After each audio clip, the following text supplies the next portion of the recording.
Orthodox. And I hope I can encourage some of them to do the Latin Mass. Just I try to mention it to bishops when I meet them. Yeah. So it's an amazing thing. I mean, here you are, a young person wanting the Latin Mass thing. Many people think, oh, it's so ancient and whatnot. What do you think? And tell me your experience too. I mean, I've seen, when I've been traveling around the world, I see a lot of young people at these masses sometimes, particularly in the United States, but really all over the place. And what do you make of this trend? Have you seen it yourself? Absolutely. If you go, I always joke, if you go to a Latin Mass parish, the median parishioner age is about 5, because there's so many young families. And it's really true. The Latin Mass is for everyone, though.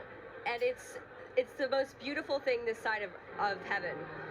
I like the Latin Mass because it brings me closer to God. It's not about being horizontal, and it's not about who you're with and the community that you feel. It's about you praying up to God and the priest helping you pray to God.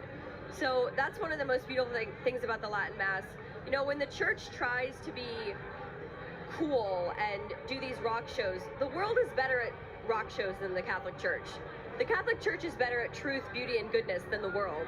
So we don't need to try to be like the world. We need to be distinct. If our priests aren't wearing collars and cassocks, then how are people even going to know that they're priests? You know, someone I met a few years ago was saying, if you were going to take a taxi, would you get in the yellow taxi that said taxi, or would you get in the scary white van that didn't have anything written on it? Similarly, it's when a priest dresses like a priest, you know this is a man of God. And another thing I like about the Latin Mass is the really rich theology of it. Every single action that the priest does has a very deep, significant theological meaning. And you can read about that in your missal. As you're going along, you can follow the priest and read about his actions and what, you know, how they're taken from the Old Testament and the New Testament, what they represent. There's a lot of symbolism, and I really like that. A lot of the younger priests, we see this trend with their interest in the Latin Mass, is kind of a reawakening. And funny enough, right now, in this time, when it seems like, at least from the official, you know, hierarchy of the church, is this very negative attitude toward it, yet it's among the youngest of priests. You see this coming back. We're wearing cassocks, and they're celebrating the Latin Mass, sometimes secretly because they can't, you know, have to get away with it. It is encouraging to see, but the deep, deep faith of these young men is really encouraging. I was at, you know, many of these masses, I'm astounded. These guys are, you know, half my age, and they're coming out with such wisdom, such beauty. It's been absolutely incredible. Yeah, it really is, and I'm always touched by the humility of these priests who offer the Latin Mass. I've had just so many good experiences with them, and also the people at the Latin Mass too. It's really quite inspiring. So tell me, a lot of people say, oh, the Catholic Church is in like the worst shape it ever has been. There's an argument for that too. But you're a young Catholic, you're recently married, you're a young growing family in the midst of a world that is seemingly against the faith, but you don't look at all that depressed at all. What keeps your hope up? What keeps your courage up? The darker the night, the brighter the stars. When it's really dark, you can see the stars much more clearly. And I think that's how we should see the church. Things are really bad, and things in the world are bad. We've got transgenderism, abortion on demand, all of these terrible parts of the culture of death. But because it's so dark, we can now see more clearly than ever the beauty and the truth and the light of Jesus in the Catholic Church. So as things have gotten more tumultuous in the church too, I think more people are seeing that beautiful bright light of the Latin Mass and the timeless Catholic tradition, and they're going back to that. So in a sense, the darkness is pointing us to the light.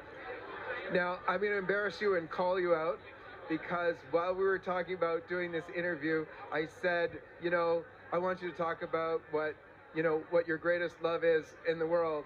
And you said, oh, I want to talk about my husband. I thought that was really beautiful. Andrew, I thought you should know. And I think that's actually, I think it's a really beautiful thing. Next to God, we have our spouses and family first. I know you're an activist. I know you work hard for the pro-life movement, but you have your family first. I think that's beautiful. Give us maybe some closing words with that. Oh, well, thanks, John Henry.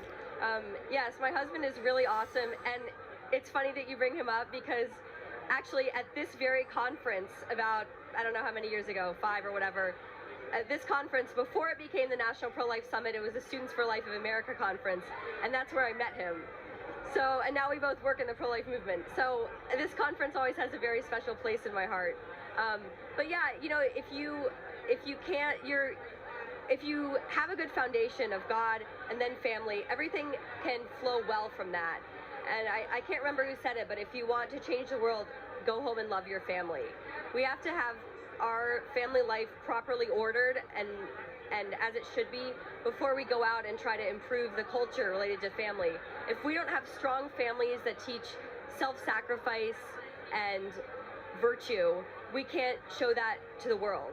So the family is really where it starts, and my husband is wonderful. I mean, he's truly the head of the household in the best possible sense of how you could see that.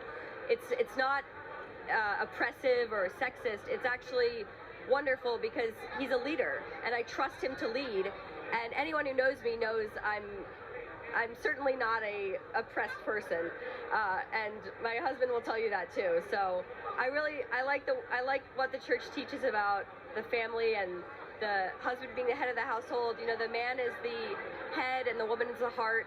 I also say, yes, the man is the head, but I'm the one who can give you a migraine. So there's that. But yeah, I'm so grateful to be Catholic. I'm so grateful to be part of LifeSite News. And I'm so grateful to have such an awesome husband and such an awesome boss, John Henry. So thank you, Claire, for being on the John Henry Weston